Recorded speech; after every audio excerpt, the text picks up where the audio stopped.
যত লাগে ততবার হাই কেয়ার ডাইপার। আমার সোনামণির সুরক্ষা তো আমার হাতে, মা হিসাবে আমি তাই কেয়ারফুল। হাই কেয়ার ডাইপার, মোর দেন কেয়ার।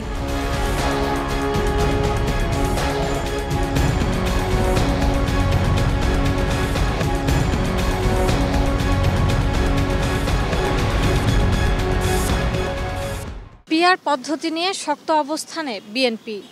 আন্দোলন এবং আলোচনা একসঙ্গে চালাবে জামায়াত। বিষয়টি নিয়ে এটিএন নিউজের নিয়মিত আয়োজন হাই কেয়ার ডাইপারের সৌজন্যে আমাদের কথা অনুষ্ঠানে আপনাদেরকে স্বাগত। সঙ্গে আছি আমি সাইমুম জান্নাত প্রভা। দর্শকের বিষয়ে জনসাধারণের মতামত শুনব, তবে তার আগে চলুন দেখে আসি এটিএন নিউজে প্রচারিত একটি প্রতিবেদন। জামায়াত ইসলামী সহ কয়েকটি রাজনৈতিক দল পিআর পদ্ধতিতে নির্বাচন ও জাতীয় পার্টি নিষিদ্ধ সহ ৫ দফা দাবিতে রাজপথে একই সাথে আন্দোলনের কর্মসূচি দিয়েছে। জুলাই সনদ নিয়ে আলোচনাকালে এই আন্দোলনকে বিএনপি নেতারা সন্দেহের চোখে দেখছেন। দলটির স্থায়ী কমিটির সদস্য ডাক্তার এজেডএম জাহিদ হোসেন বলেছেন, আগামী জাতীয় নির্বাচন বাধাগ্রস্ত করার ক্ষমতা কারণেই।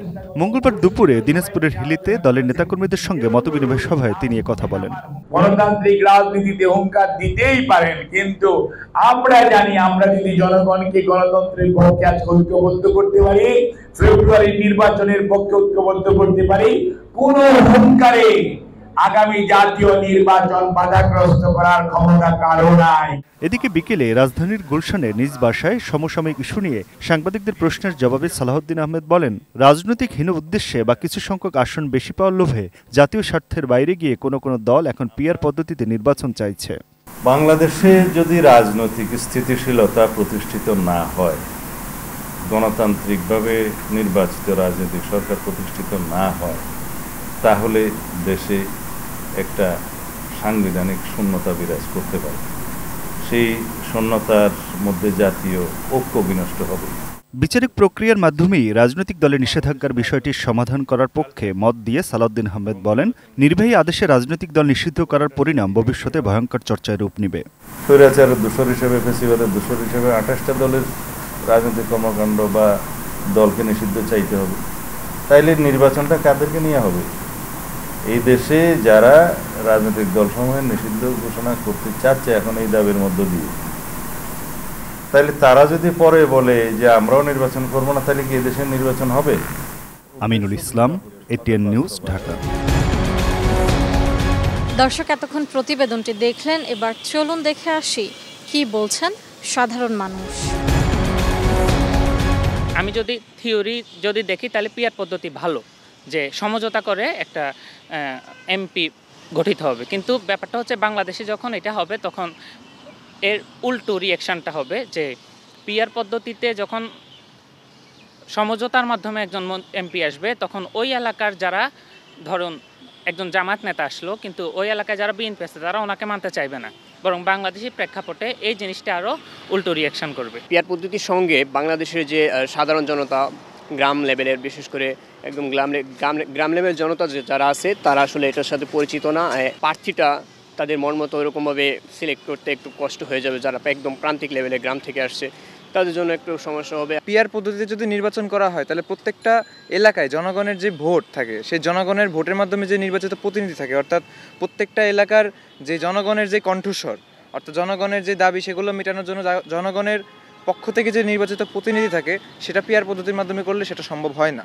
এটা অনেক বড় একটা বাধা, এবং বাংলাদেশের যেই রিচুয়াল, বাংলাদেশের যেই একটা আভিজাত্য আছে, মানে বাংলাদেশের যে প্রথা আছে, সেই প্রথাকে এটা একটা ব্রেক করার মতো একটাই। আমি সর্বত একজন সাধারণ শিক্ষার্থী হিসেবে এটার বিপক্ষে। যদি একটি সংসদ গঠিত হয়, তাহলে বিএনপি একটি তারা বিপুল সংখ্যাগরিষ্ঠতা নিয়ে তারা একটি সংসদে যাবে। তো সেখানে কিন্তু তাহলে শক্তিশালী একটি বিরোধী দল থাকছে না। তো তাহলে দেখা যাচ্ছে যে সেখানে একটি আবারও একটি স্বৈরাচারী ব্যবস্থা আসতে পারে।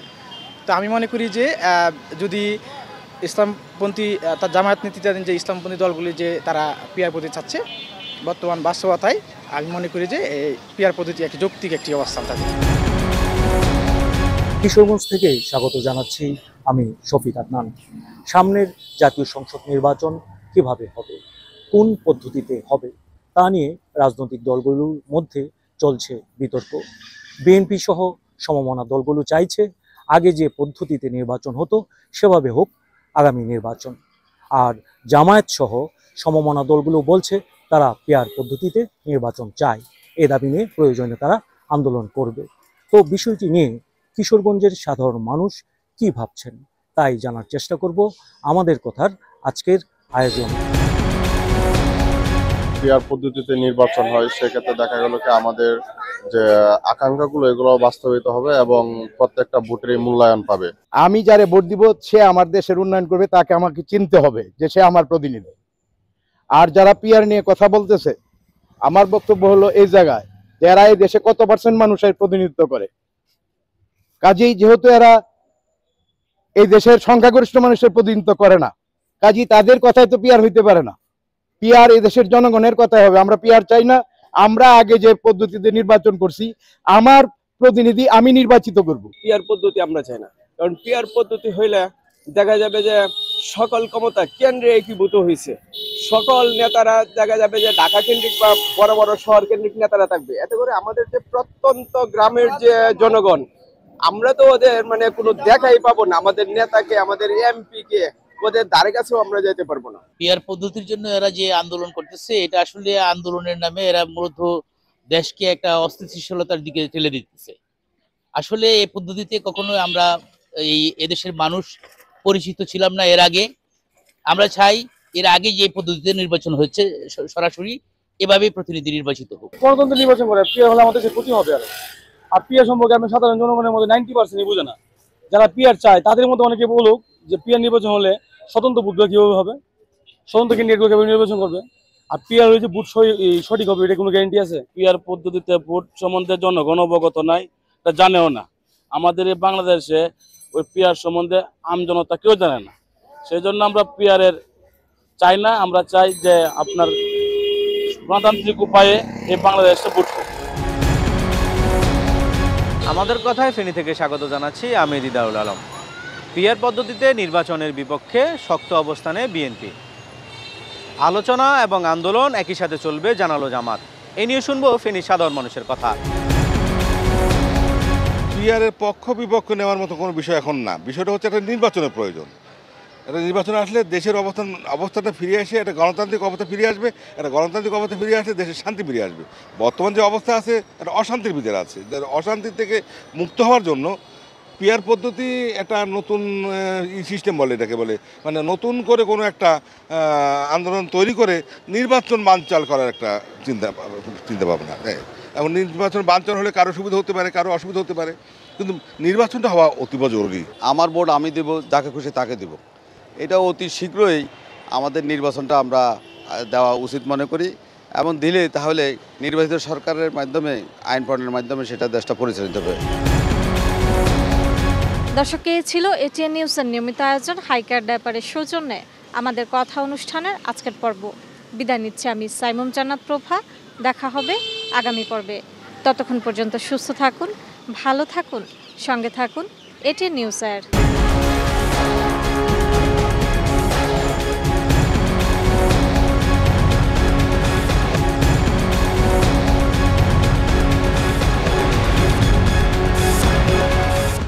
আমাদের কথা সৌজন্যে হাইকেয়ার বেবি প্যান্ট ডায়াপার। যত লাগে ততবার হাইকেয়ার ডায়াপার।